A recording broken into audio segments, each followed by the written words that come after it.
Buenos días, feliz miércoles a todos quienes nos acompañan en este momento.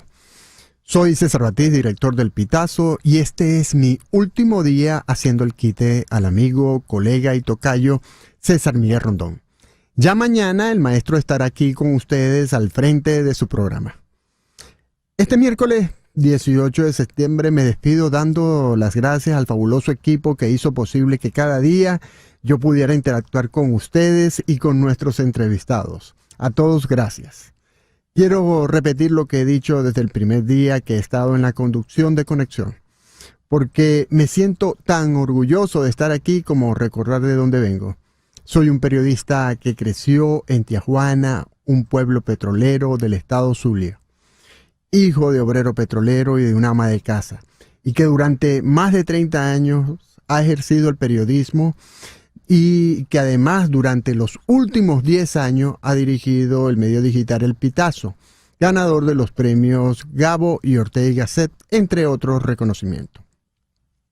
Pero durante 7 días asumí el reto de estar al frente de este programa, lo que ha sido un compromiso y un honor, pues hay que ver lo que significa ocupar esta silla, la silla de César Miguel Rondón. Seguiré al servicio de ustedes, dispuesto a compartir la información con ustedes y recibir sus recomendaciones y sugerencias. Por hoy a través de esta vía, pero siempre a través de los distintos canales que tenemos en El Pitazo. Nuestra página web www.elpitazo.net, nuestro canal de YouTube, nuestro canal en Instagram, en X, en Telegram, y todas las actividades que realizamos en este medio que, como lo dije antes, este año cumplimos 10 años de fundado. Recuerden que pueden sintonizarnos por Éxito 107.1 FM, la radio del sur de Miami, territorio Éxitos. También nos pueden escuchar por la aplicación Actualidad Media Group, que puede usted descargar gratuitamente en su celular, o por www.exitos107.com.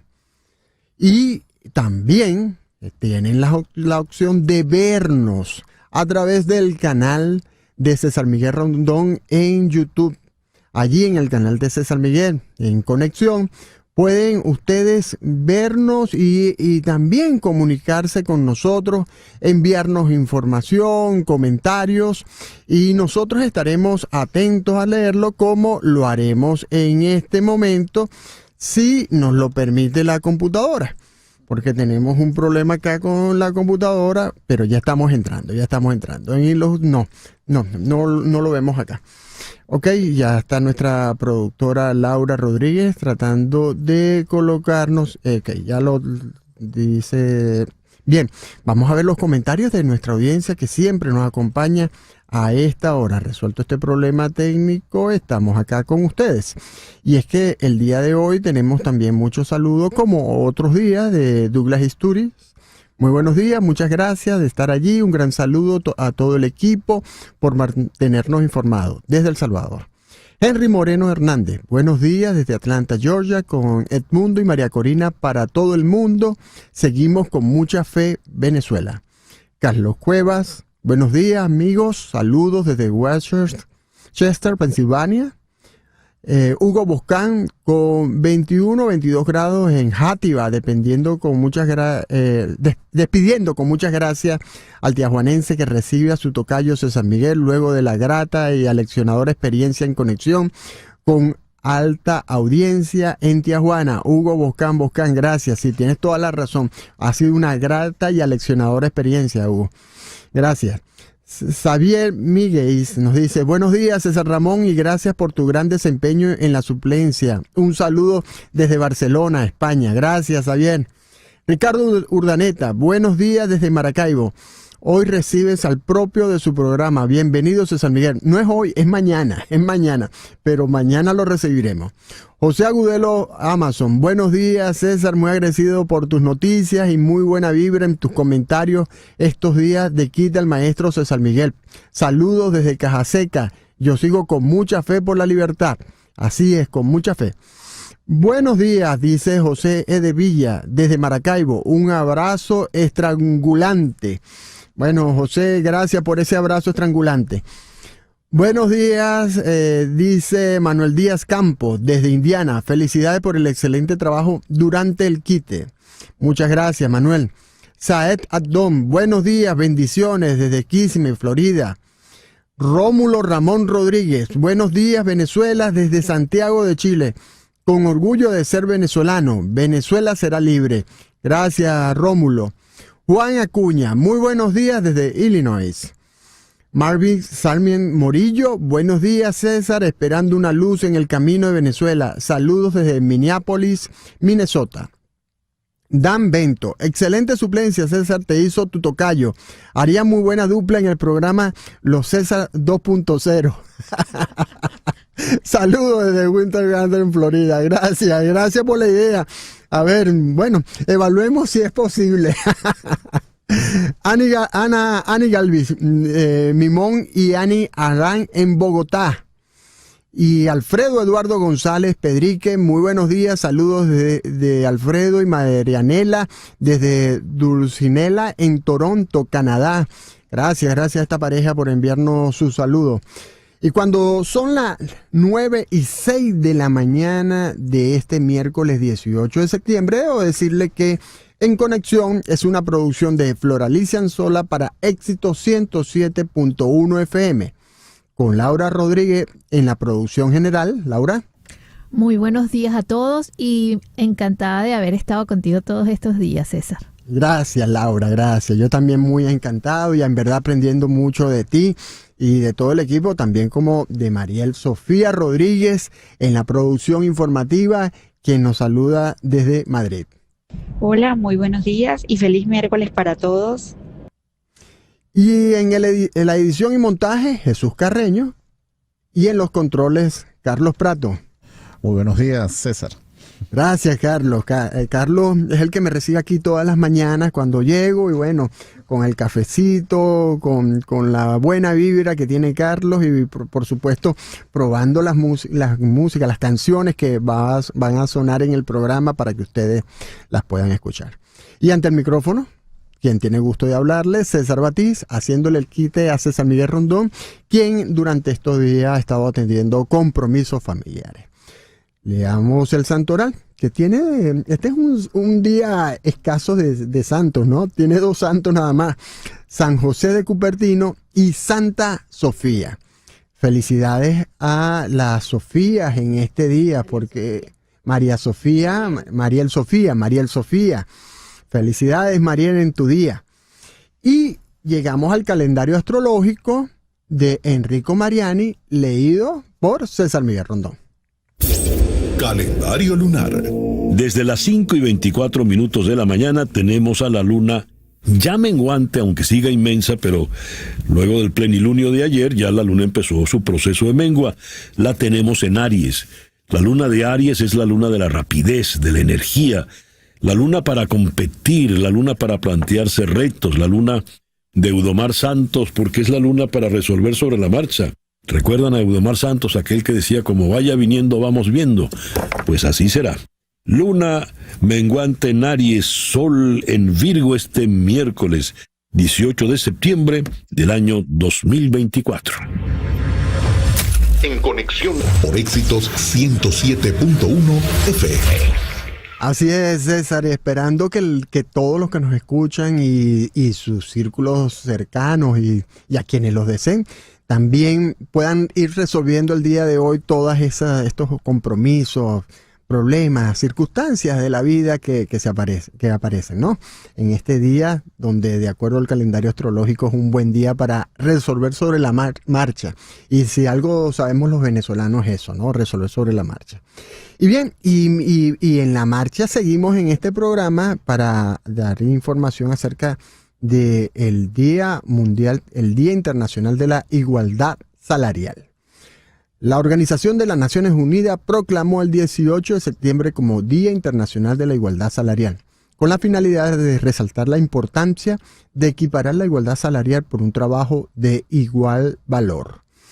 Este día me lleva a recordar un caso del fútbol, ¿no? Y es que Alicia Lehmann, novia de Douglas Luiz, jugador de fútbol, ambos juegan para la Juventus de Turín. Ella, por supuesto, en el equipo femenino, él en el equipo, la Juventus de Turín, el equipo que todos conocemos, múltiple campeón en Italia y en Europa.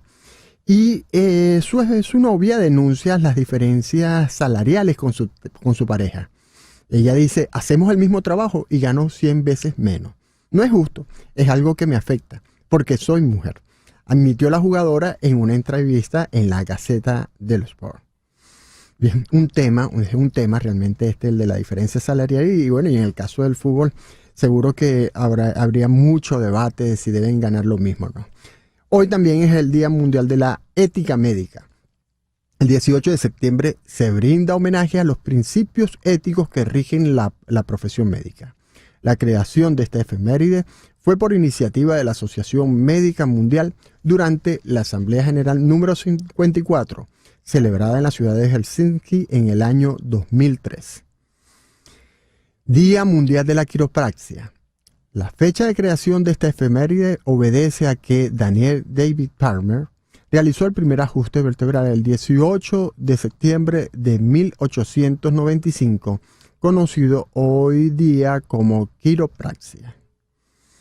Día Mundial del Control de la Calidad del Agua. El 18 de septiembre se celebra el Día Mundial del Control de la Calidad del Agua, un programa internacional que tiene como objetivo principal concienciar a las personas de la importancia de la calidad de las aguas. Día Mundial del Bambú. Hoy homenajeamos a una planta gramínea considerada uno de los recursos agroforestales más relevantes del mundo. Y en Chile, y felicitaciones a los chilenos, hoy es un día de fiestas patrias.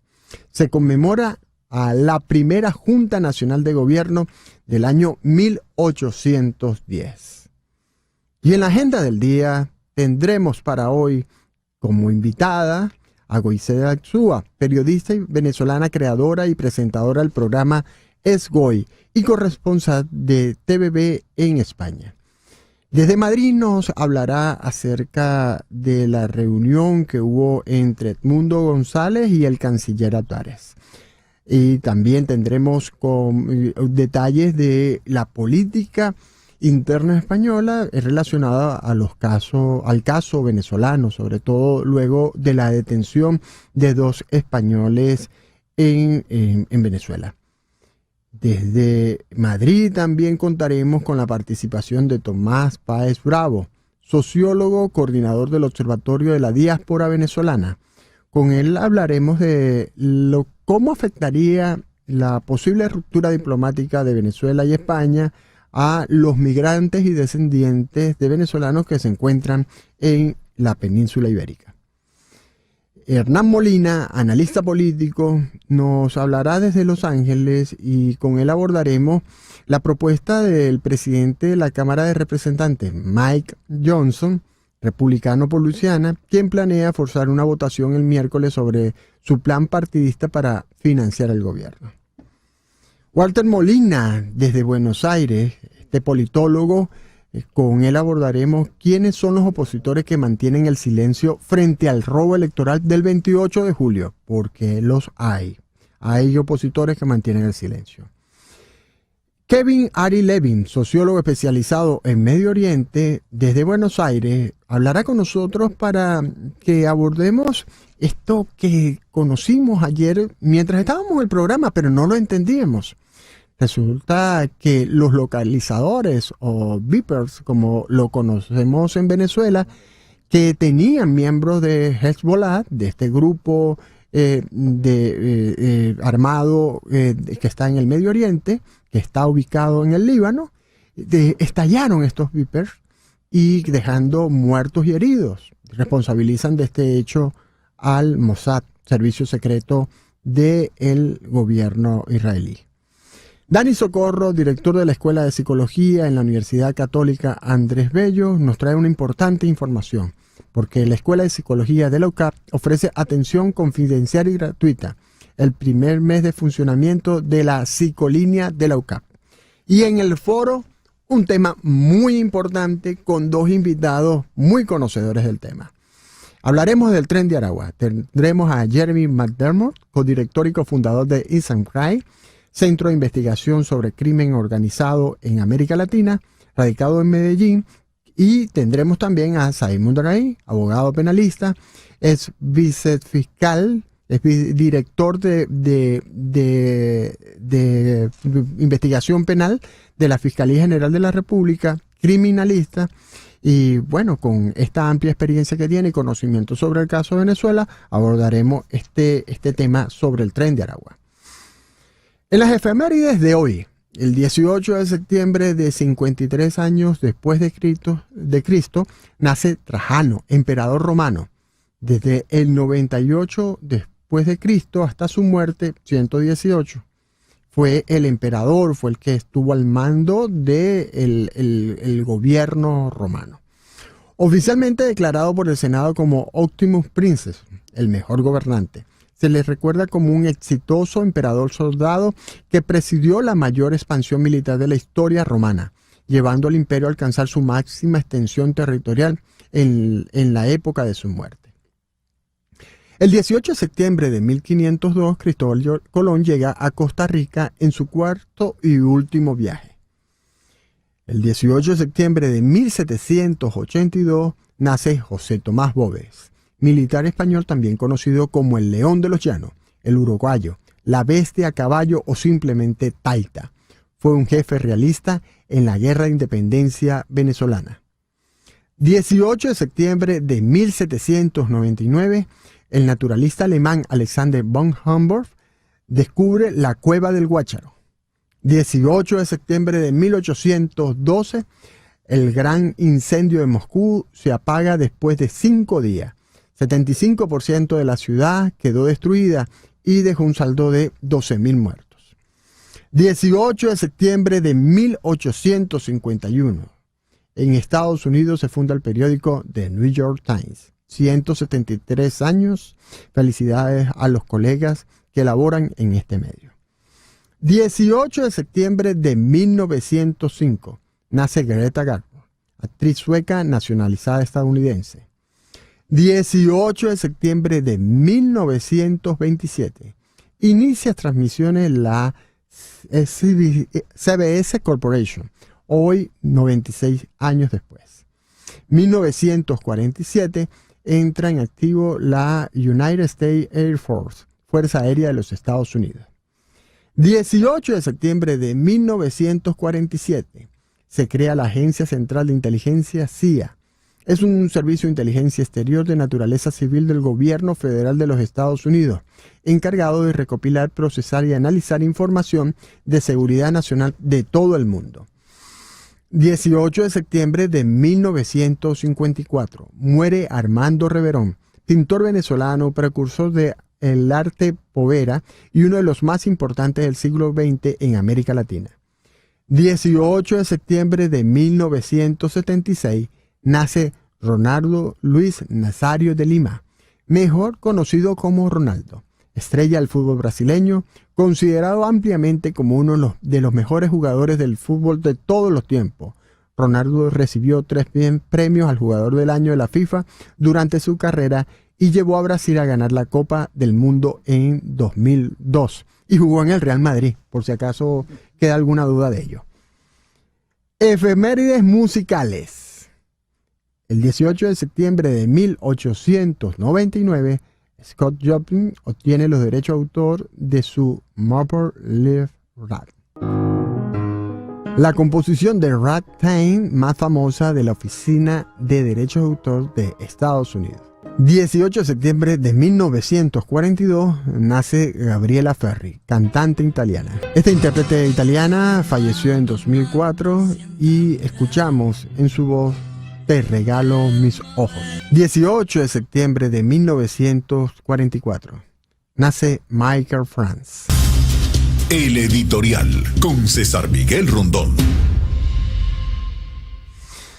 Para no perder la costumbre, hasta hoy estoy con ustedes, mañana ya está César Miguel Rondón, pero hoy les traigo mi comentario editorial de cierre de este quite por César Miguel Rondón. En mi primer día en este espacio realicé un breve comentario sobre el proceso político que vivimos los venezolanos para afirmar que no todo se terminó el 28 de julio, que este es un proceso que puede llevarnos a la transición pacífica a la democracia, pese al que el camino se ve muy oscuro en este momento, debido a que el régimen no quiere dejar el poder y por ello violan los derechos humanos, como lo informó ayer la Misión de Determinación de Hechos. Sin embargo, debemos estar conscientes los venezolanos que el amanecer no llegará más rápido a pesar de que adelantemos las horas del reloj. En la historia reciente tenemos evidencias que nos demuestran que acelerar procesos políticos llevó a errores a la oposición, a la pérdida de vidas y de oportunidades. La salida dejó presos, heridos, fallecidos y exiliados. Luego del triunfo de la oposición de la Asamblea Nacional en 2015, los sectores opositores dejaron pasar la oportunidad de que el oficialismo perdiera las gobernaciones y alcaldías en 2016, debido a que los diputados y líderes políticos se empeñaron en solicitar un referendo contra Maduro, que dio la excusa al Consejo Nacional Electoral para suspender las regionales. ¿Qué decir del 30 de abril de 2019, cuando Juan Guaidó ganaba la calle y apareció un alzamiento militar que solo favoreció a Maduro? Hoy los venezolanos debemos tener mucho cuidado de no dar al oficialismo los argumentos para alimentar sus hipótesis de enemigos externos que ayuden a recuperar la imagen del candidato derrotado el 28 de julio. Maduro tiene reales problemas, enfrenta grandes obstáculos. La comunidad internacional está en su contra, los movimientos de izquierda están en su contra.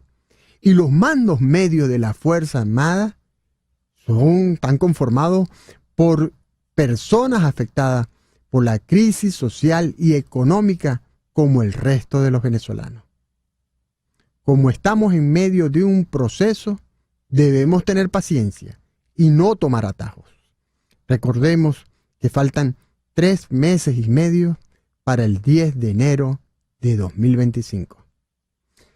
Hacemos una breve pausa y enseguida regresamos con las principales noticias de este día por Éxito 107.1 FM y por el canal YouTube de César Miguel Rondón en Conexión. Soy César Batiz, director del Pitazo, haciéndole el quite a César Miguel Rondón hasta el día de hoy. Pero hoy nos toca también decir cuáles son las noticias más resaltantes hasta este momento. Vamos primero a Venezuela. Y sobre Venezuela tenemos lo siguiente de la agencia AFP. Gobierno de Venezuela arresta a un cuarto estadounidense por plan contra Maduro. El ministro venezolano de Interior, Diosdado Cabello, informó el martes que las autoridades detuvieron a un cuarto estadounidense vinculado a un supuesto plan para asesinar al presidente Nicolás Maduro. El estadounidense, que se suma a 3 compatriotas, 2 españoles y un checo, detenidos por Venezuela, fue arrestado en Caracas después de tomar fotografías de instalaciones eléctricas, instalaciones petroleras, unidades militares, dijo Diosdado Cabello.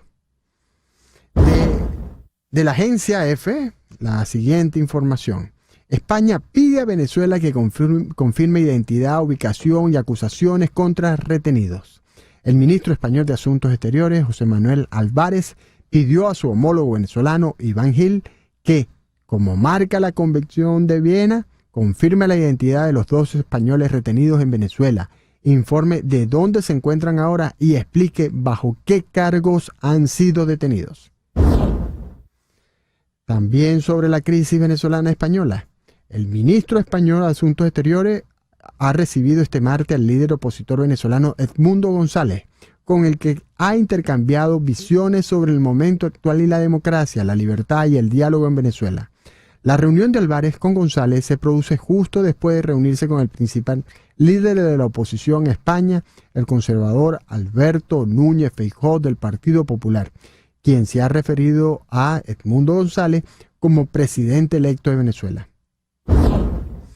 El Parlamento de Venezuela, controlado por el chavismo, presentó este martes el proyecto de acuerdo con que con el que instará al gobierno a evaluar la ruptura de las relaciones diplomáticas y comerciales con España, como respuesta a la decisión del Congreso español de reconocer al opositor Edmundo González Urrutia, exiliado en el país europeo, como presidente electo. Sobre este caso muy curioso, porque Delcy Rodríguez, vicepresidenta, ministra de Petróleo, se reúne con los representantes de Repsol para decirle prácticamente, no se preocupen, con ustedes no va esto. Pero esta propuesta que sugiere al gobierno evaluar la ruptura de relaciones diplomáticas y comerciales con España, la presentó o la impulsa en el Parlamento venezolano el presidente del Parlamento, que es Jorge Rodríguez, hermano de Delcy Rodríguez. Creo que hay que buscar la manera de que se pongan de acuerdo o estarán tan de acuerdo en volver todo un amasijo de especulaciones y de acciones la política internacional venezolana y específicamente la relación con España. La justicia argentina avanza en una causa contra Nicolás Maduro por delitos de lesa humanidad. Querellantes y fiscales solicitan la captura y la indagatoria del mandatario venezolano en una audiencia ante la Cámara Federal de Buenos Aires. La presencia en la sala de los tribunales porteños de la ministra de Seguridad Nacional, Patricia Bullrich, dejó en claro el respaldo del gobierno ultraderechista de Javier Milei a las acusaciones contra Maduro. Efecto Cocuyo nos cuenta que la líder opositora María Corina Machado exigió, tras la presentación del último informe de la Misión de Determinación de Hechos sobre Venezuela, que los responsables de crímenes de lesa humanidad respondan ante la justicia internacional. Aseguró que las violaciones de derechos humanos en el país no son incidentes aislados, sino parte de una política deliberada de represión por parte del régimen. El Pitazo dice, ¿qué puede resolver el Parlamento Europeo en relación al caso venezolano? Especialistas en estudios internacionales y política apuntaron que el papel de los partidos políticos españoles y de Josep Borrell puede influir en un cambio de posición de la Cámara Europea. Los parlamentarios se reunieron este 17 de septiembre para debatir sobre si mantendrán su postura de exigir al Consejo Nacional Electoral la publicación de las actas. La decisión la tomarán el próximo 19 de septiembre, cuando deban votar en el Parlamento Europeo. También del Pitazo, Blinken promete a Edmundo González y a Machado que defenderá la democracia en Venezuela. González Urrutia se exilió recientemente en España denunciando una persecución judicial y política en Venezuela, pero Machado sostiene que el candidato será investido como presidente el próximo 10 de enero. Ahora, noticias de Estados Unidos. El Nuevo Herald nos cuenta que Donald Trump retomó la campaña este martes después de un supuesto ataque contra su vida el fin de semana, jactándose de que solo los presidentes relevantes reciben disparos, al tiempo que elogió a su rival demócrata, la vicepresidenta Kamala Harris, por llamarlo para saber cómo estaba. The New York Times en español nos dice que tras el debate surgen los primeros indicios de un repunte de Harris. Los primeros sondeos realizados entre quienes vieron el debate revelaron que la mayoría de los espectadores la dieron como ganadora.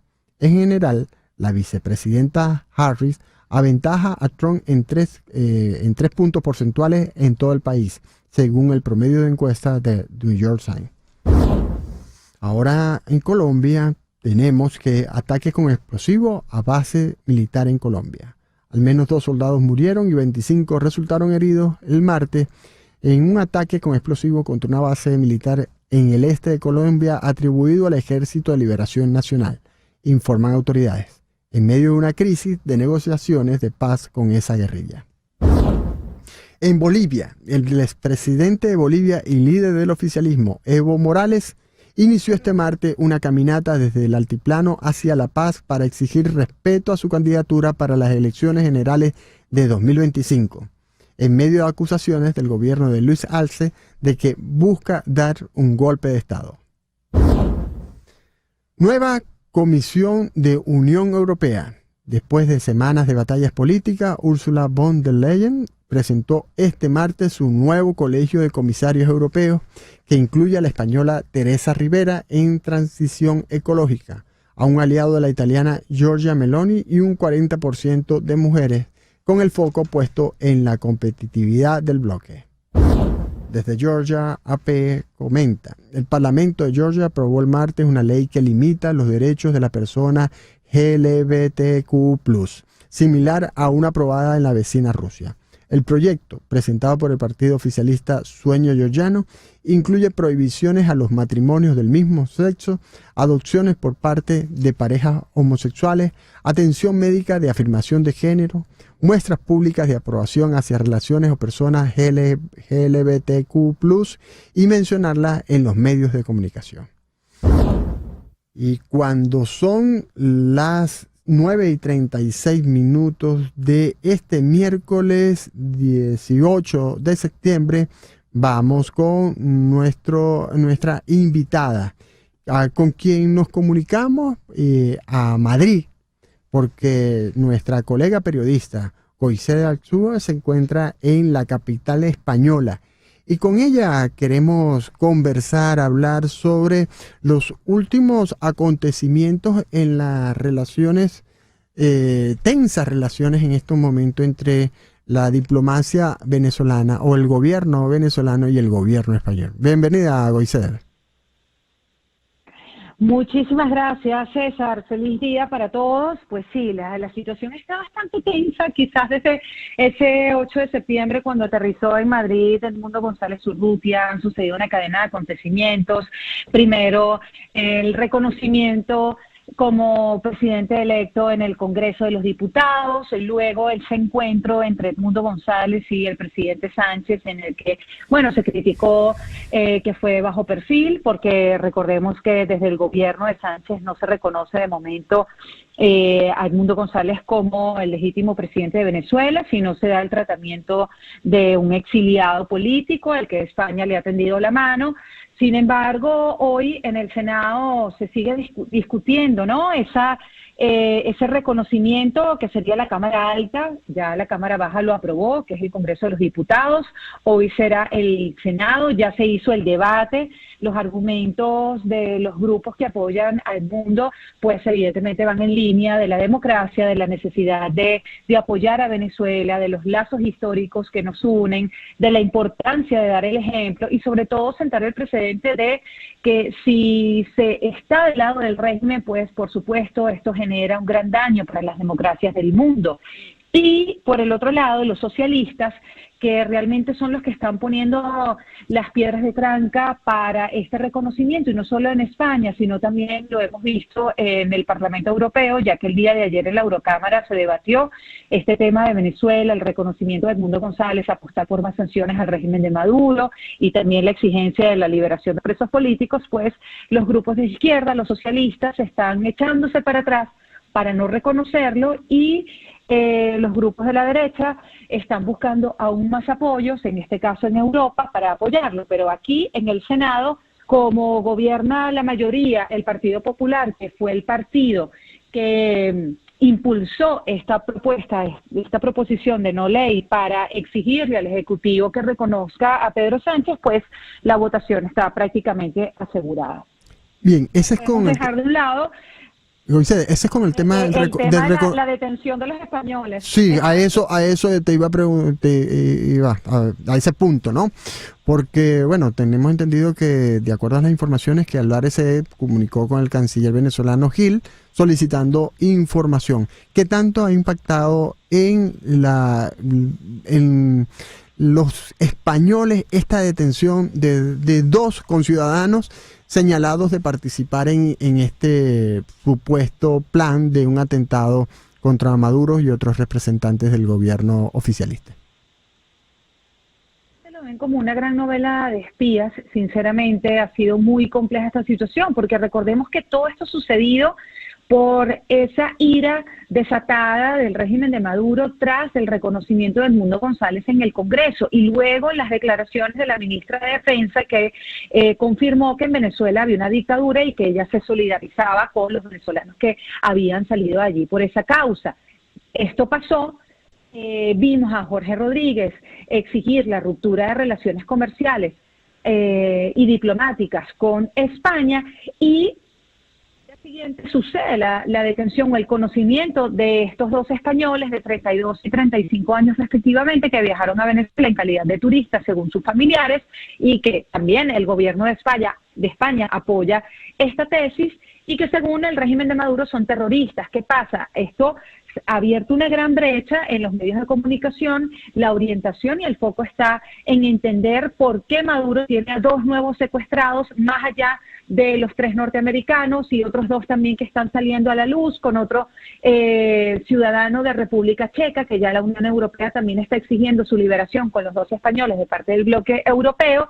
Esto, por supuesto, se ve como una respuesta y una cortina de humo a todo lo que ha venido sucediendo con el reconocimiento de Edmundo González y como fichas de canje a esta operación que acostumbra el régimen de Venezuela a enlazar con la postura de José Luis Rodríguez Zapatero como el mediador de los conflictos, ¿no? Del que va a poder ahora liberar a estos españoles entendiendo que no debieron nunca estar secuestrados por el régimen. Entonces esto está bastante complejo por este lado, César. Y se tiene información del ministro de Economía del gobierno de Pedro Sánchez. Y digo esto porque la semana pasada, como tú lo dijiste, Jorge Rodríguez anunció la ruptura de relaciones diplomáticas y comerciales con España, que iban a impulsar ese proyecto. Luego el ministro de Economía dice, no tenemos ningún peligro con respecto a nuestras empresas. Repsol, Telefónica de España, entre otras, que son como las más representativas de empresas españolas en Venezuela.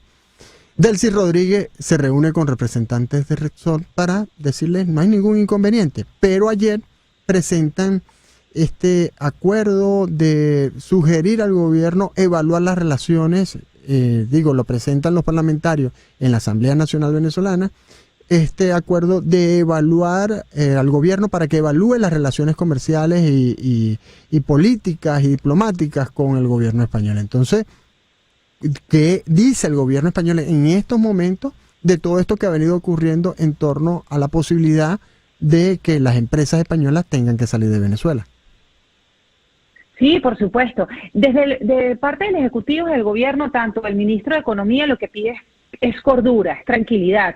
De hecho, también la Cancillería ha avanzado en eso, que no ha habido ninguna ruptura de momento, pero tenemos que tomar en cuenta que el día de ayer el Parlamento venezolano, con Jorge Rodríguez, está proponiendo ya directamente a Nicolás Maduro que esto suceda. Y esto es muy complejo, te cuento, César, porque prácticamente quien pierde más es Venezuela. España es el tercer mejor cliente de Venezuela, pero Venezuela ocupa el número 99 en las exportaciones españolas.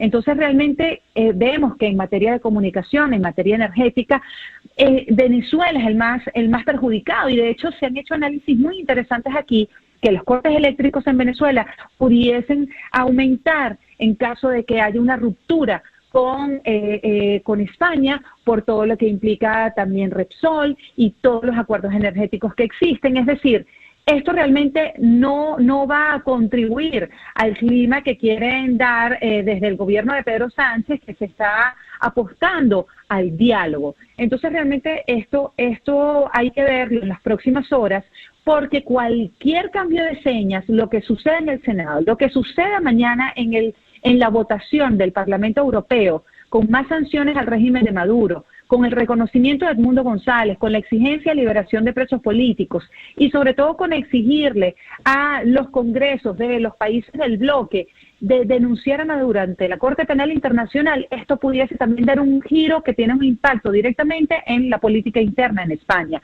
Bueno, aquí, además, se están peleando entre izquierda y derecha, quién tiene aquí la importancia con el tema Venezuela. Muchas gracias, Goiceder, por esta información de los datos que das de la relación política de los gobiernos, política y diplomática de los gobiernos de España y Venezuela. Era Goiceder Atzúa, periodista venezolana radicada en Madrid, España.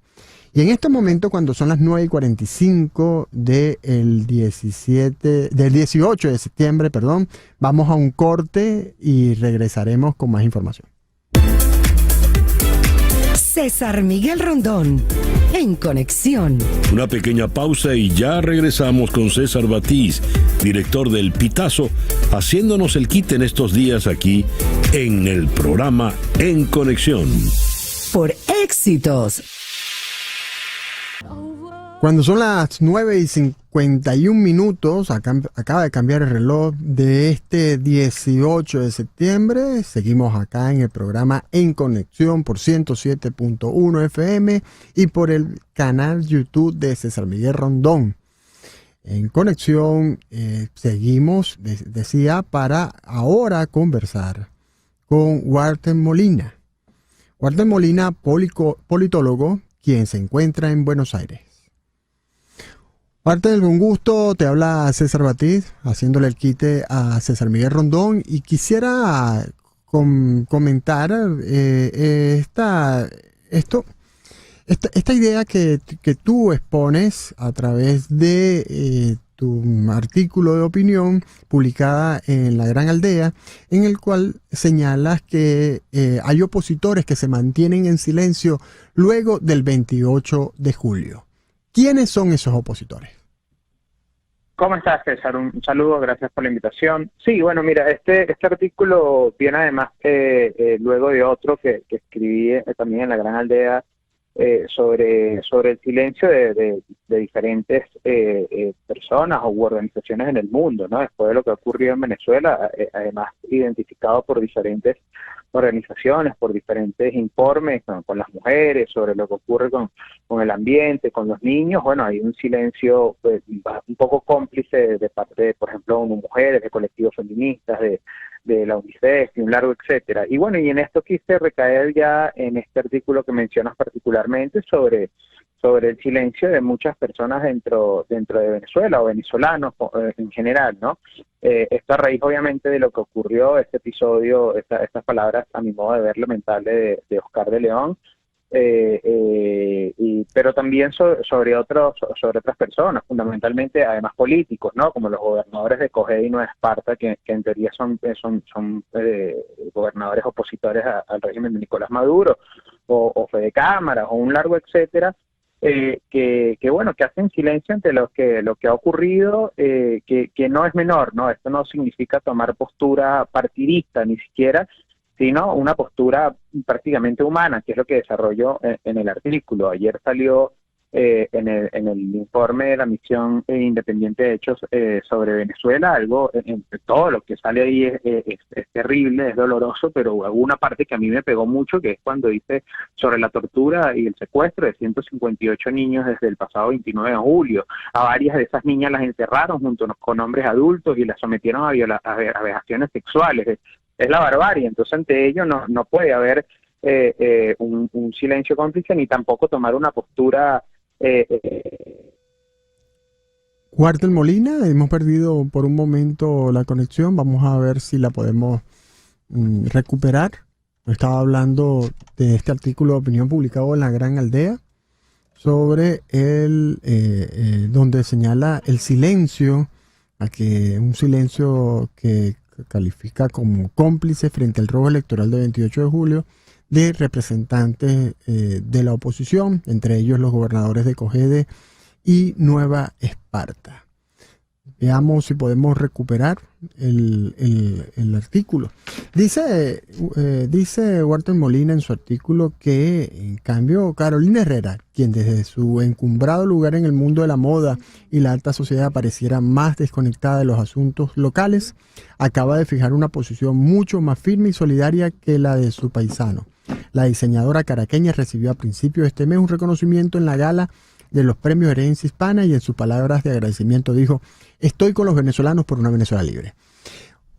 ¿Por qué, en el caso específico para concentrarnos en los gobernadores de Nueva Esparta y Cogede, por qué el silencio de los gobernadores de Nueva Esparta y Cogede? Bueno, es una pregunta interesante, ¿no? Que hasta cierto punto yo también me hago. Estamos hablando de personas que claramente llegaron, en teoría, con una postura opositora al chavismo, pero que desde que llegaron a esos lugares no han aparecido realmente opositores. De hecho, se puede ver ahí en el artículo, hago un recuento un poco de cómo han manejado sus redes sociales, y a lo mucho hicieron un hincapié de ir a votar el 28 de julio, tampoco sin tomar mucha postura que digamos al respecto, y no más de ahí. Y bueno, ¿por qué lo hacen? Bueno, seguramente tiene mucho que ver con que hoy en Venezuela tener un cargo público no significa, o no puedes tenerlo realmente si no te adecuas a lo que el poder central desea. Eso tiene mucho que ver seguramente, pero bueno, creo que a estas alturas, reitero, hacer silencio es bastante complicidad con lo que está ocurriendo, que no es, vuelvo a decir, algo ni siquiera netamente partidista, sino algo humano. Están violando derechos humanos de manera flagrante y bueno, el silencio ante ello no debería tener cabida en este momento en Venezuela. Walter Molina, muchas gracias por este contacto para contarnos sobre este artículo de opinión acerca de las personas que están, líderes políticos que mantienen un silencio ante lo ocurrido el 28 de julio. Nos habló Walter Molina desde Buenos Aires, analista político. Y ahora estamos ya inmediato, nos señalan que estamos de inmediato en contacto con Hernán Molina, analista político. Con Hernán Molina trataremos un tema porque cambiamos de escena, no solo porque nos vamos a Los Ángeles, pasamos de Buenos Aires a Los Ángeles, sino también porque cambiamos de un tema venezolano al tema de la política interna estadounidense. El presidente de la Cámara de Representantes, Mike Johnson, republicano por Luisiana, planea forzar una votación el miércoles sobre su plan partidista para financiar el gobierno. Hernán, bienvenido. ¿Y en qué consiste este plan de Mike Johnson? Buenos días, muchas gracias por la comunicación. Lo que consiste básicamente es, como el gobierno de Estados Unidos no está operando en base a un presupuesto típico, sino en una lo que se llama resolución continua de la Cámara de Representantes, que después el Senado aprobó. Esa medida expira el 1 de octubre, y cuando expira el 1 de octubre significa que el gobierno federal tiene que cerrar porque no tiene un presupuesto aprobado o una resolución continua, como dije antes.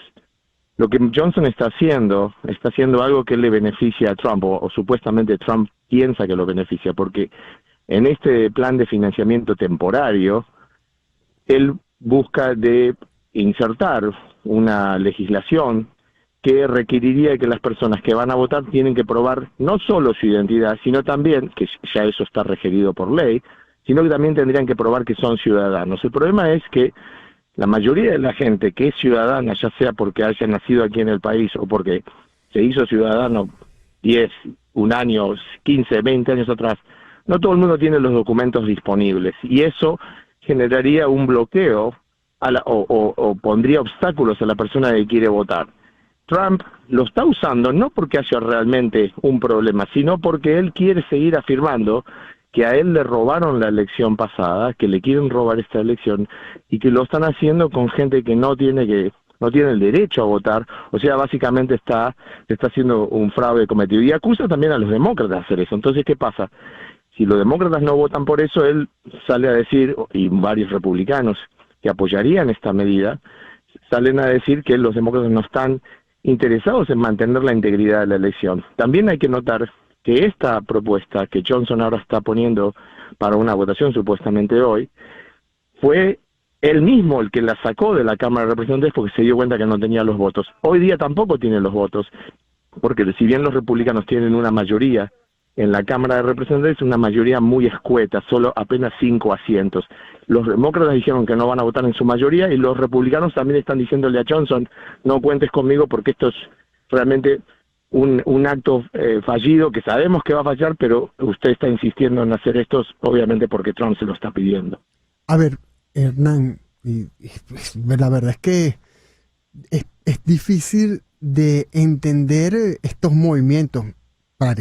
Parecieran no tan complicados, pero para la audiencia. Permíteme parafrasear. Johnson dice, tienes que aprobarme la exigencia de documentos a quienes van a votar para no paralizar el gobierno después del 30 de septiembre. ¿Es de eso que se trata? Exactamente, pero no es solo los documentos para votar, porque hoy día cuando la mayoría de las personas van a votar tienen que probar su identidad. O sea, ¿qué hacen? Muestran su driver's license, su licencia de conductor, o si tienen una identificación emitida por el Estado, lo pueden hacer. Si tú no tienes documentos o no puedes realmente probar con un documento que esté al día, o sea, que sea efectivo, que no esté vencido, por ejemplo, a ti te permiten votar, pero ese voto va a una que se llama una casilla provisional, lo que significa que el estado de tu voto no es confirmado hasta que puedas confirmar la identidad. Y en algunos casos lo que requieren es que vuelvas a la oficina a donde fuiste a votar o a la oficina donde ellos te mandan para que vuelvas con tu identificación y confirmes fehacientemente tu identificación. Lo que acá quieren es que pruebes que eres ciudadano. En muchos casos, la mayoría de la gente que vota en las elecciones de Estados Unidos han nacido aquí y la única manera de probar su ciudadanía sería tener un pasaporte, pero no todo el mundo ha viajado internacionalmente o ha necesitado un pasaporte. Entonces lo único que les queda es buscar un certificado de nacimiento. ¿Cuántas personas tienen el certificado de nacimiento en su casa? Y algunas personas que han cambiado su nombre, ya sea porque se casaron o porque han cambiado su nombre por cualquier otro motivo que la ley lo permite, después tienen que reconciliar eso y eso genera obstáculos. En el año 65 se aprobó aquí una ley muy importante durante la presidencia de Johnson, de Lyndon Johnson, demócrata, que fue para remover obstáculos para que la gente pueda votar. Esa ley, que es una de las leyes que hizo que Estados Unidos pase a tener un estado civil y que proteja a las minorías, porque obviamente lo que estaba intentando es prevenir que a los negros no se les permita votar, sobre todo en el sur de Estados Unidos. Es una ley a favor del voto. Esta fue una ley, la del 65 fue una ley a favor de que remover obstáculos para que la gente pueda votar. Esto va en contra de lo que somos y lo que aspiramos a hacer como país y como democracia hacia adelante. No queremos ir para atrás y esto realmente creo que tiene un efecto que es básicamente para prevenir que la gente no vote. Porque Trump lo que está tratando de hacer con esto es generar desconfianza de las elecciones porque él sigue insistiendo con la gran mentira que es que a él le robaron la elección cuando no fue así, obviamente. Y otra cosa hay que decir, adelante. El fraude ocurre, obviamente, pero no ocurre a los niveles como para poder cambiar el resultado final de una elección. Hernán, pero esto afecta o puede afectar tanto el voto a favor del candidato republicano como a favor de la candidata demócrata, porque cuando tú dices no todos los estadounidenses tienen un pasaporte porque no todos los estadounidenses han viajado. Puede sonar estereotipado, pero en la Estados Unidos profundo, es decir, en los pueblos más recónditos, donde se plantea que el voto es más a favor de Trump, podemos encontrarnos con más casos de estadounidenses que no tienen pasaporte. Claro, bueno, y de hecho muchos de los que se están oponiendo a esta medida son republicanos también, republicanos moderados que no quieren saber nada de seguir persiguiendo estas políticas falladas, estas propuestas falladas de Trump solo por un objetivo electoral. Déjame que te recuerde que el año pasado, cuando demócratas y republicanos se han puesto de acuerdo en una ley a favor de financiar el gobierno federal, pero también asegurar la frontera, darle más recursos a la policía fronteriza, Trump no quería que eso sucediera y le dijo a Mike Johnson, esa ley no la puedes poner para ser votada porque a nosotros nos conviene que siga el caos para poder culpar a Biden por lo que está pasando con la frontera. Entonces, estas son cosas que hace Trump. Al partido no le conviene y de hecho la revuelta que ha ocurrido ahora en el partido, en la bancada republicana, en la Cámara de Representantes, es que muchos de estos representantes se dan cuenta que esto es una jugarreta política de Trump que no los va a ayudar a ellos, porque déjame que te diga una cosa, las últimas 3 y 4 veces que el gobierno federal tuvo que cesar sus operaciones porque no había financiamiento, fue por culpa de los republicanos y en general estuvo Trump metido en el medio, y las encuestas de opinión han mostrado que generalmente la gente piensa que es una mala idea porque afecta a tantos servicios esenciales, pero también porque hay un montón de gente que se queda sin cobrar sus salarios, y esos son los empleados federales. Esto no le conviene al partido, pero Trump no le importa, porque lo único que Trump quiere es ganar la elección en el 5 de noviembre y generar un estado que de alguna manera u otra haga que la gente salga a votar por él. Yo creo personalmente que es una estrategia un poco mal pensada y que le va a terminar siendo un boomerang. Por eso muchos de los republicanos en la Cámara de Representantes están opuestos. Bueno, Hernán Molina, analista político desde Los Ángeles. Muchas gracias por esta información sobre este caso bastante complejo, un juego a varias bandas que, como dice Hernán, pudiera salirle mal al candidato republicano Donald Trump. Vamos a un corte y regresamos con más información, preparándonos para el foro de... Bueno, no venimos inmediatamente con el foro, pero más adelante recuerden que tendremos un foro para hablar sobre el Tren de Aragua. ¿O sí vamos con el foro ahorita? Sí, es el foro después de este corte. Bueno, regresaremos cuando son las 10:06 de la mañana de este 18 de septiembre. César Miguel Rondón, en Conexión. Una pequeña pausa y ya regresamos con César Batiz, director del Pitazo, haciéndonos el quite en estos días aquí en el programa En Conexión. Por Éxitos. Entramos ahora a la última hora del programa, de mi último programa haciendo el quite por César Miguel Rondón. Ya lo estoy extrañando. Y también al último foro que me corresponde dirigir, y es un foro que me parece bastante interesante y además que tenemos invitados que conocen del tema, como lo dije al inicio del programa. Se trata de Jeremy McDormand, codirector y cofundador de Inside Crime, Centro de Investigación sobre Crimen Organizado en América Latina, quien se encuentra radicado en Medellín, Colombia, desde hace 25 años. Y por otra parte tenemos a Said Mundarain, ex vicefiscal general de la República, abogado penalista, criminalista y conocedor de la situación criminal en Venezuela, de las articulaciones, e incluso muy crítico de la gestión del fiscal general de la República designado por Nicolás Maduro y Cilia Flores, Tarek William Saab.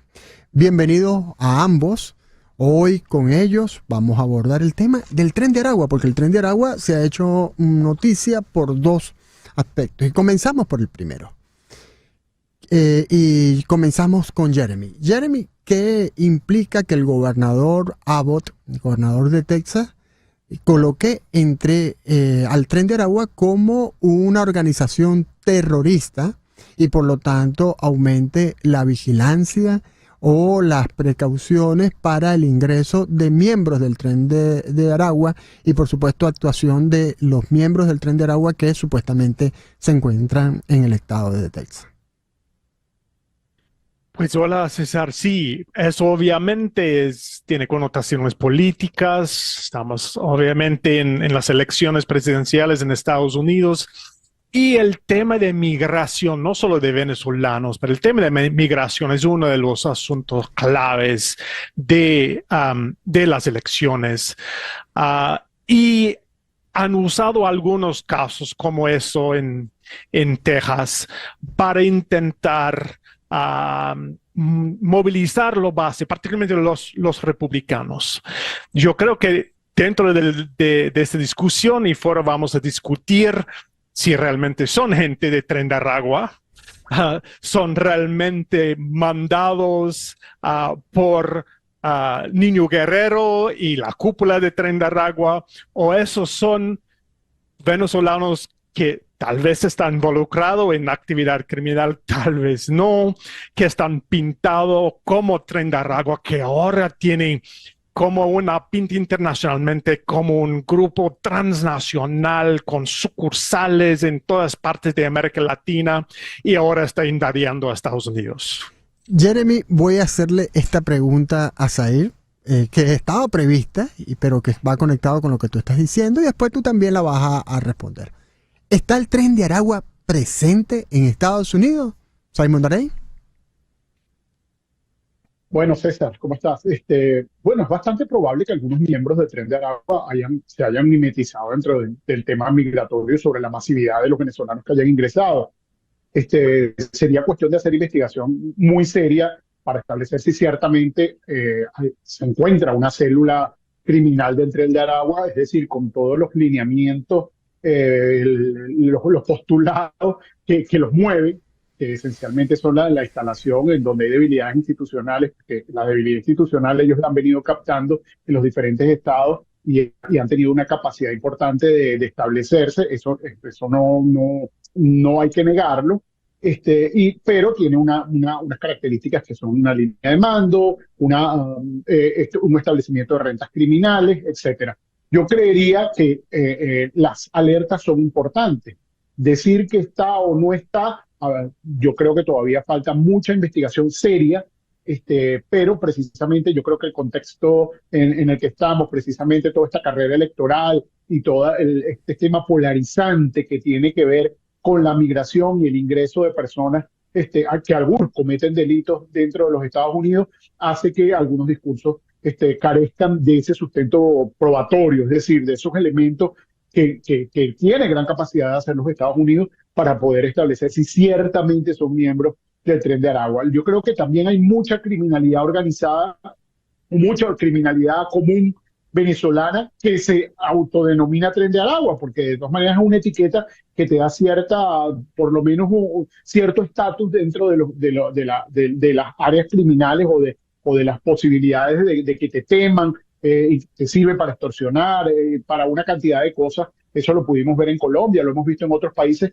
gente que no estaba íntimamente o muy vinculada con el Tren de Aragua, no se podía decir, pero se autodenominaban como tal porque esta etiqueta, esta marca, esta franquicia, de alguna manera genera temor en la población, y generar temor es una de las características muy propias de esta organización. Jeremy, Zair Mondaray decía, no hay investigación suficiente para decir si el Tren de Aragua está o no está en Estados Unidos. Las investigaciones de Innocence Crime, ¿qué han determinado? Bueno, César, estamos a punto en 2 semanas de publicar otro informe sobre el Tren de Aragua, particularmente mirando a esta expansión.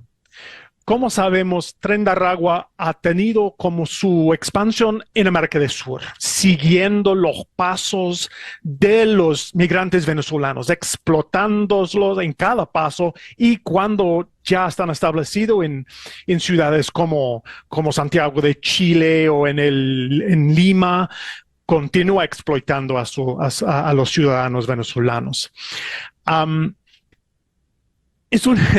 Es una cosa compleja, pero yo creo que vale la pena destacar una cosa que para mí va a dictar el futuro de Tren de Aragua, y ojalá va a contestar estas preguntas de que primero hay celulares de Tren de Aragua en Estados Unidos y son realmente conectados a otros elementos de crimen organizado venezolano.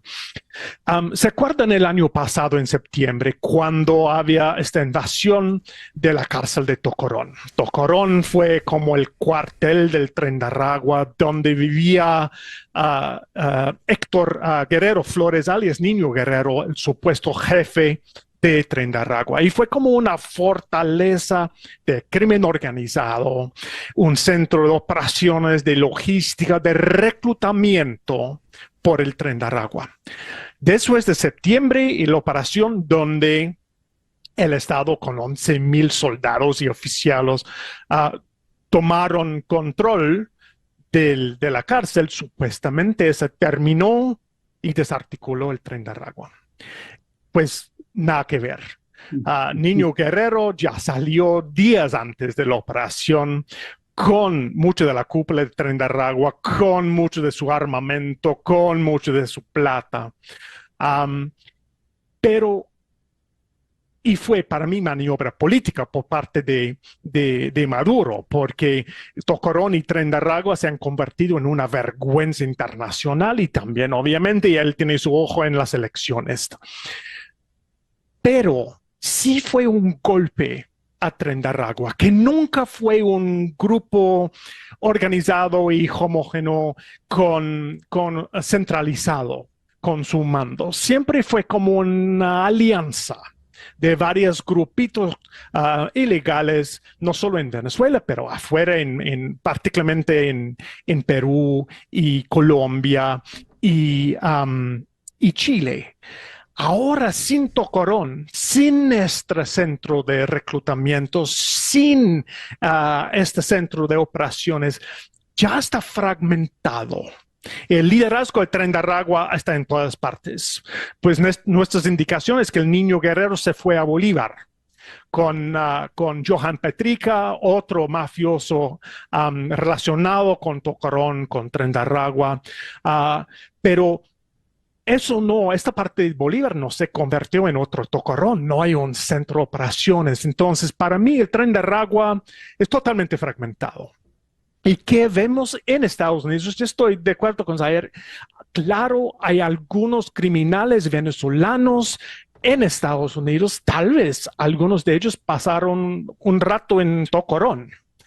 Pero la idea de Tren de Aragua está mandando y creando celulares en Estados Unidos en una manera concertada y planeada. No tenemos ninguna evidencia de eso.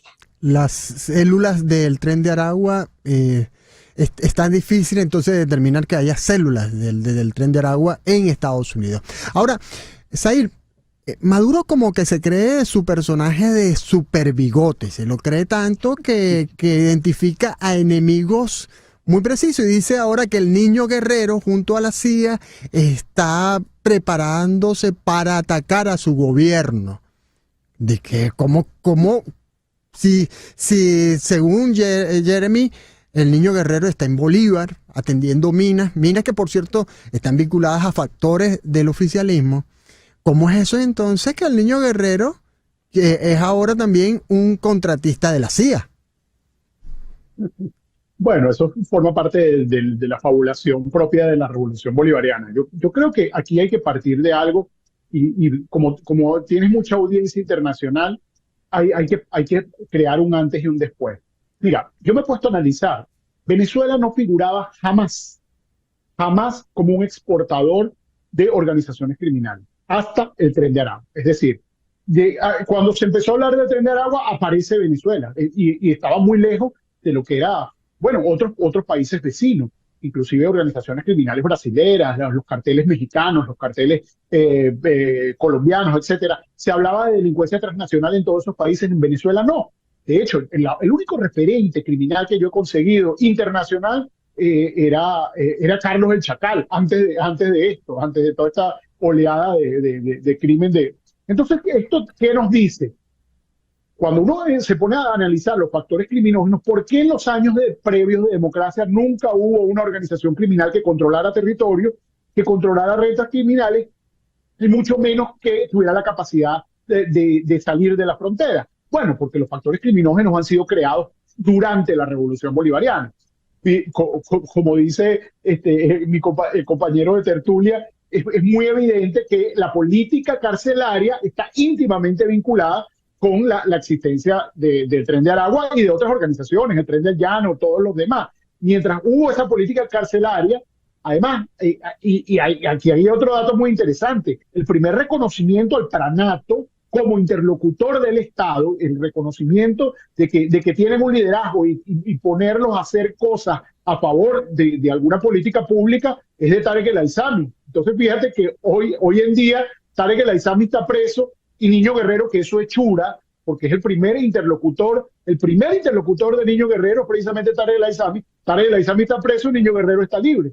Y además, desde el punto de vista de política pública, de control de criminalidad, el tema del allanamiento de Tocorón, uno podría decir que es una soberana estupidez, porque si tú tienes un grupo de delincuencia organizada confinado, mientras lo tengas confinado, tú puedes tener control de las comunicaciones, de la actividad que realiza, puedes hacer la inteligencia, puedes hacer una cantidad de cosas. Ahora, hacer una intervención para que se fragmente, te lo hace mucho más difícil, te lo hace mucho más complejo. Así que toda la actividad del Estado de política pública va en contravía de controlar al Tren de Aragua, va en contravía. Es decir, todos los factores criminógenos que dieron pie a su existencia son propios de la Revolución Bolivariana y todos los factores de utilización del sistema de justicia para tratar de contrarrestarlo y del poder del Estado también van en contravía. De modo que esto te dice que quien plantea una hipótesis contraria de que hay un verdadero interés en la persecución de esta organización criminal es un contrasentido. Yo se lo decía con algunos abogados y fiscales chilenos que tuve la oportunidad de conversar, se quejaban de la cooperación de Venezuela cuando pedían información. Yo decía, pero ¿cómo no pienses que pueden cooperar? Porque la existencia misma de este grupo de delincuencia organizada es hechura de todo el proceso político, de este proceso político a quien le conviene en algunas ocasiones tener una fuerza criminal que también contrarreste la movilidad social, porque el crimen en un momento del país, pues bueno, mantenía a la gente encerrada de puertas adentro y también impedía la movilidad. Así que yo creo que es un absurdo lo que está planteando Nicolás Maduro.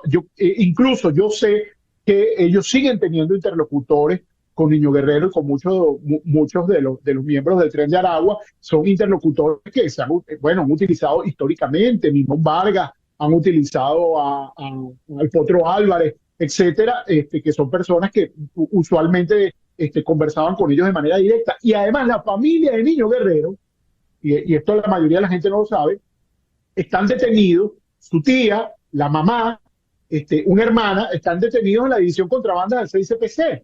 Así que cuando quieren hablar con ellos lo hacen a través de los interlocutores que allí tienen, que además viven en casi que una suite que le hizo el 6CPC para mantenerlos allí. Así que uno entiende que aquí hay unas dinámicas que son anómalas desde la perspectiva del combate a la criminalidad. Totalmente anómalo, tanto lo dicho por el gobernador Abbott sobre el Tren de Aragua y declararlo terroristas, como lo que ha comentado Maduro sobre el Niño Guerrero y la CIA, y por supuesto esto de, como decía Zahir, esta supuesta persecución cuando, como nos ha revelado en el último segmento de su intervención, los familiares del Niño Guerrero están presos en una suite que construyó el 6CPC para ellos y para mantener la comunicación con el Niño Guerrero.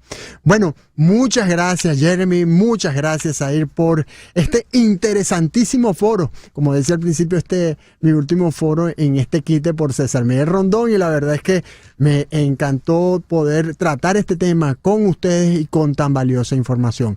Gracias a ambos, excelentes foristas, y seguiremos en contacto. Hasta luego, gracias.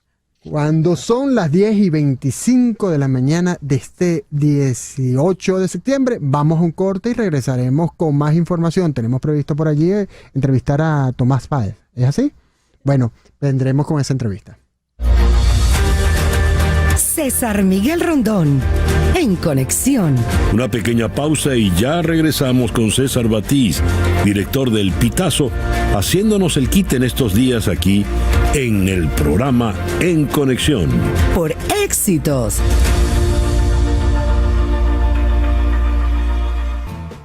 Son las 10:28 de este 18 de septiembre, miércoles 18 de septiembre. Les habla César Batiz, haciéndole el quite a César Miguel Rondón. En estos momentos nos vamos a conectar con Tomás Páez Bravo, sociólogo, coordinador del Observatorio de la Diáspora Venezolana, quien se encuentra en Madrid, España. Y es que, profesor Páez, es que a raíz de las últimas declaraciones de representantes del gobierno venezolano, como el presidente de la Asamblea Nacional, Jorge Rodríguez, y del canciller Iván Gil, por supuesto, se han generado dudas, preocupaciones dentro de la diáspora venezolana que se encuentra viviendo en España. La posible ruptura diplomática, ¿qué tanto pudiera afectar a los venezolanos que viven en la península ibérica? Hola César, gracias por la invitación. Esto es encontrarse con dos Césars en el programa En Conexión. A ver, en España viven aproximadamente 600.000 venezolanos. En este momento hay más de 130.000 turistas visitando a familiares, amigos, haciendo actividades de todo tipo. Y por supuesto, la ruptura de relaciones afecta a todos, porque eso sí significa temas de consulado, seguro seguro de vida, los papeles, pasaporte, fe de vida para los organismos, aquellos que están jubilados y pensionados, etcétera. Digamos, eso afecta a los niños que nacen, donde los presentas, eso podría generar apatridia incluso. Entonces, digamos, los efectos son múltiples, aunque para Venezuela los efectos son terribles también. El negocio comercial que tiene lo que exporta Venezuela a España, estamos hablando de cerca de $1.000 millones, se vería tremendamente afectado, y Venezuela no está ahora como en las mejores condiciones. No hay caja, no hay reservas internacionales, no hay ingresos, esto sería una jugada terrible para los venezolanos, en primer lugar, para la sociedad venezolana, y por supuesto no sé si el gobierno se atreva a tomarla, aunque de este gobierno no puede esperar cualquier cosa. Y en España se ha ofrecido a los venezolanos antes incluso de este conflicto diplomático, se ha ofrecido para los venezolanos en España alguna opción, así como por ejemplo en Estados Unidos está el TPS o el Parol. ¿Hay alguna acción por parte del gobierno de este tipo?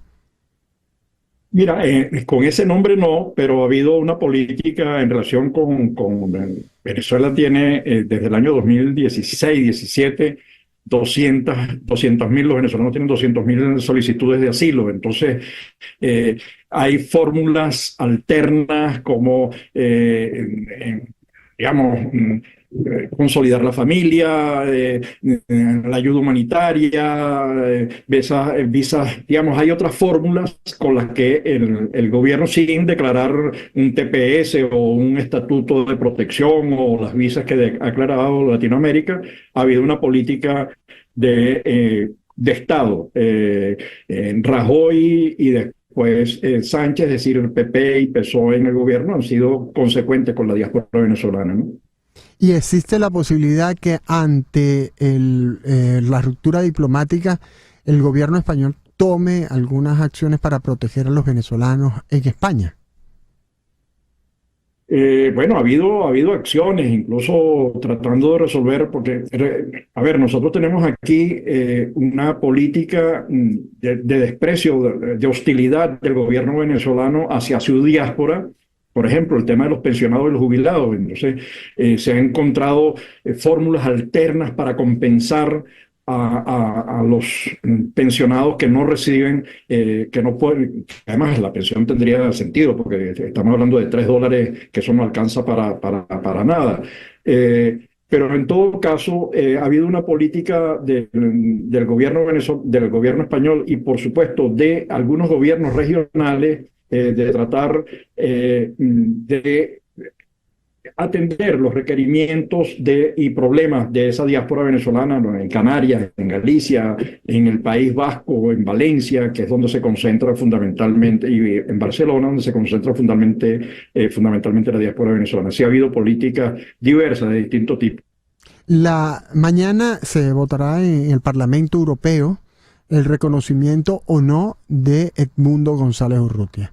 Y por eso le pregunto, ¿tiene usted como coordinador del Observatorio de la Diáspora Venezolana, cuántos venezolanos están viviendo en este momento en los países de la Unión Europea?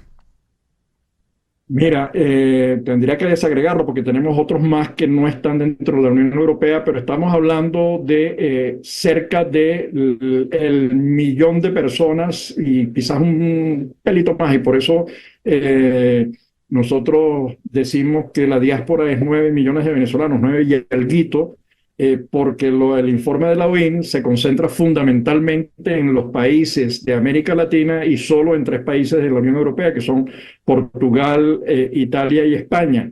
Entre España, Portugal e Italia estamos hablando de más de 700.000 personas. Entonces, más lo que se le agrega por los que viven en Alemania, Suecia, Suiza, Noruega, Suecia, etcétera, estamos hablando de un número próximo al 1.000.000 de ciudadanos. Bueno, interesante este dato de no 8 millones de migrantes, de miembros de la diáspora venezolana, sino de 9 millones. Y con ese dato le damos las gracias a Tomás Páez Bravo, sociólogo, coordinador del Observatorio de la Diáspora Venezolana, quien se conectó con nosotros desde Madrid para hablar de las posibilidades o el posible ruptura de relaciones entre Venezuela y España y las consecuencias que tendría para los migrantes venezolanos en España. Y nos dejó, repito, este dato de los 9 millones de miembros de la diáspora venezolana en el mundo, porque agregó de otros países que no son considerados en el estudio de la Organización Internacional de Migrantes, la OIM, de migración, perdón, que refiere que hay 8 millones de venezolanos aproximadamente en el mundo, que forman parte de la diáspora en diferentes partes del mundo, pero fundamentalmente en América Latina, en Estados Unidos y en Italia, Portugal y España. Ahora, en este momento, vamos a tratar un tema que, como les decía al principio del programa, lo vimos mientras estábamos en el programa de ayer, pero no entendíamos qué es lo que pasaba. Bueno, todavía no terminamos de entender, aunque tenemos más información. Y es que el día de ayer, miembros de Hezbollah que habían adquirido localizadores, Vipers, como lo conocemos en Venezuela, o Vipers, sufrieron unas heridas o incluso algunos murieron porque estos aparatos explotaron. Y bueno, ¿y qué fue lo que pasó? ¿Cómo estos aparatos explotaron prácticamente al mismo tiempo? Si mal no recuerdo, a las 3:30 de la tarde del Líbano. ¿Cómo ocurre eso? ¿Y quién pudiera estar detrás de esta acción? Para eso tenemos en este momento a Kevin Ari Levin, sociólogo especializado en el Medio Oriente, quien se comunica con nosotros desde Buenos Aires. Bienvenido, sociólogo. ¿Qué tal, César? ¿Cómo le va? A ver, cuéntenos de este hecho que sin duda alguna nos sorprende por cómo ocurre y en el momento que ocurre y la forma tan sincronizada en que sucede. Sí, es algo que nos sorprende a todos. Por el momento todavía hay información que entra e incluso hay información de más explosiones hoy. Pero lo que sabemos de ayer es que aparentemente explotaron en un lapso de alrededor de media hora unos 4.000 dispositivos. Son Vipers, parece medio anacrónicos, o pagers, la mayoría de ellos en distintas ciudades del Líbano, algunos pocos también en Siria, pero todos dirigidos a operativos de Hezbollah y a organizaciones vinculadas a Hezbollah, dejando un saldo de lo que por ahora informa el Ministerio de Salud libanés, de 12 muertos y 200 al menos heridos en estado crítico. Hay bastante especulación sobre cómo ocurrió esto a nivel técnico, pero la principal hipótesis al momento es que Israel, que en realidad no se atribuyó este operativo, pero tampoco lo negó, pero alguien, sino Israel, interceptó el pedido de Vipers y colocó una pequeña cantidad de pentrita, un tipo de explosivo muy potente que se activa mediante calor o fricción, y activó un comando especial dentro de esos Vipers para hacerlos detonar y en algunos casos asesinar o herir personas. ¿Y por qué los miembros de Hezbollah utilizan este aparato, este dispositivo, estos localizadores o Vipers que parecen un artilugio tan anacrónico en esta época? Bueno, es muy interesante. En realidad esto era información que se había hecho pública hace algunos meses. Esto ni siquiera era la primera tanda de Vipers que usaban en Hezbollah, pero ¿qué pasa con los Vipers a diferencia de los celulares? No tienen GPS y por lo tanto son esencialmente imposibles de rastrear. Esto es algo similar a lo que hizo Hamas en Gaza, entendiendo que todo lo que es comunicación digital puede ser interceptado por Israel. Empezaron a recurrir a conversaciones analógicas, mensajeros, cartas, algo que parece hasta nostálgico, romántico de cierto pasado. Bueno, la respuesta de Hezbollah ante este problema fue utilizar Vipers.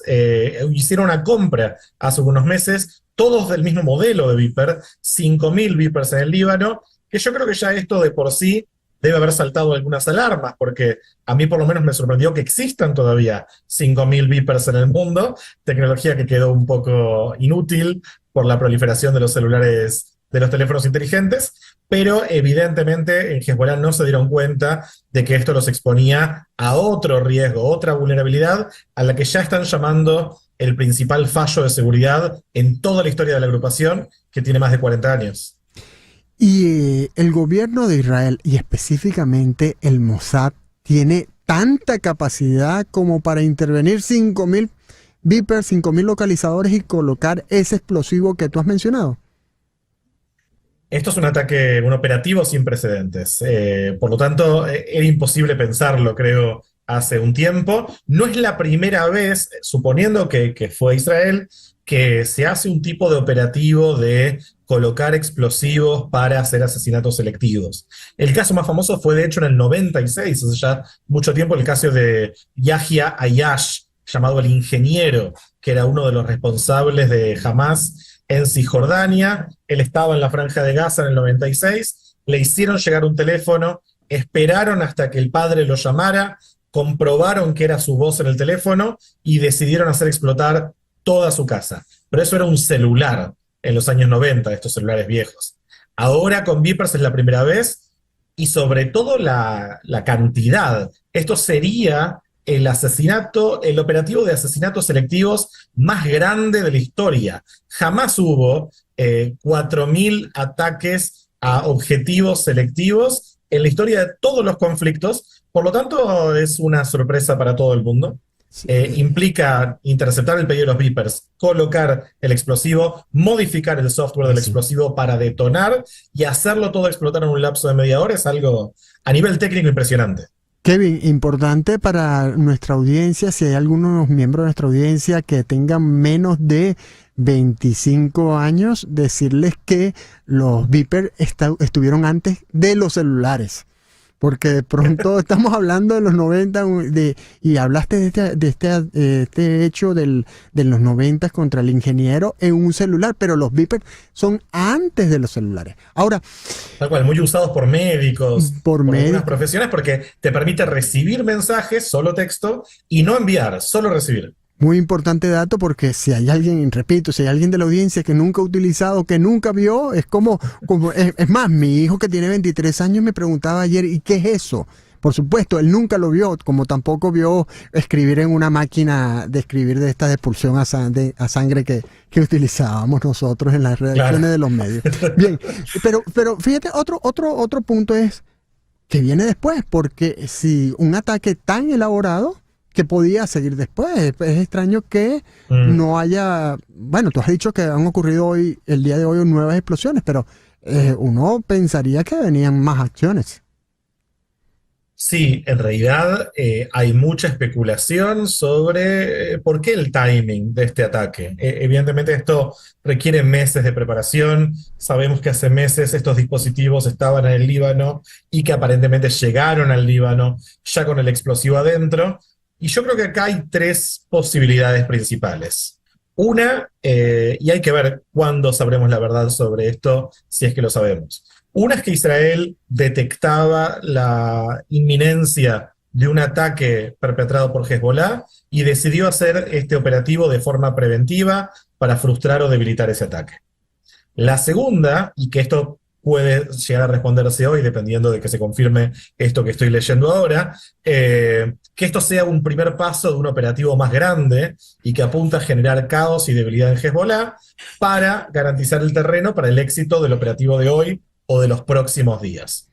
Y la tercera, que está circulando mucho en los medios israelíes, es que tal vez el timing del operativo fue acelerado porque Israel detectó que alguien dentro de Hezbollah había encontrado el explosivo y que sabían que iba a llegar la orden de deshacerse, destruir todos estos beepers, y que por lo tanto la disyuntiva quedó entre utilizarlo ayer o no utilizarlo nunca.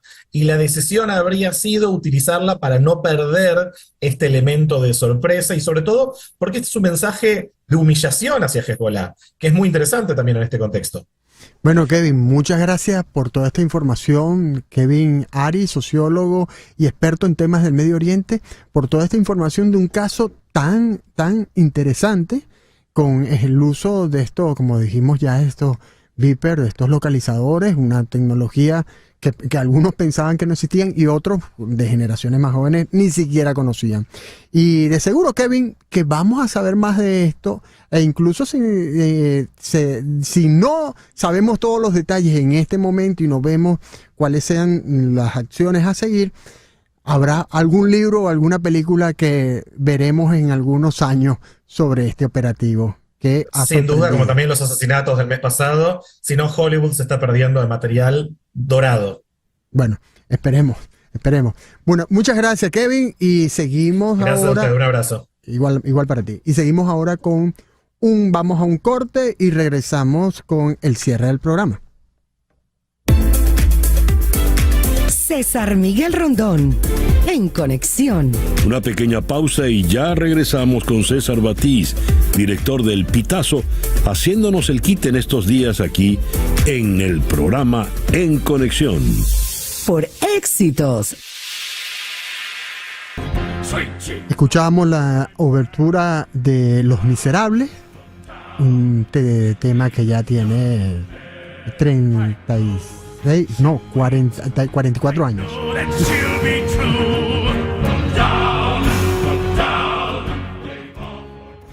Me fallaron las matemáticas, Carlos. Esta noche a las 9 p.m. una nueva emisión de Análisis Semanal, moderado por Jessica Morales, quien abordará el tema Libertad de Prensa en América, ¿un derecho bajo amenaza? Estarán presentes Eduardo Orozco, presidente del Colegio Nacional de Periodistas de 1992 a 1994 y de 1994 a 1996, profesor jubilado de la Universidad Central de Venezuela, Premio Nacional de Periodismo 2001. Carlos Lauría, director de la Sociedad Interamericana de Prensa, y, para variar, este servidor César Batiz, junto a nuestra colega y amiga Jessica Morales. Recuerden que de lunes a viernes a las 8 p.m. no te puedes perder la última con Carla Angola. Y cuando son las 10:50 de este miércoles 18 de septiembre, vamos a hacer un contacto con Dani Socorro, director de la Escuela de Psicología en la Universidad Católica Andrés Bello.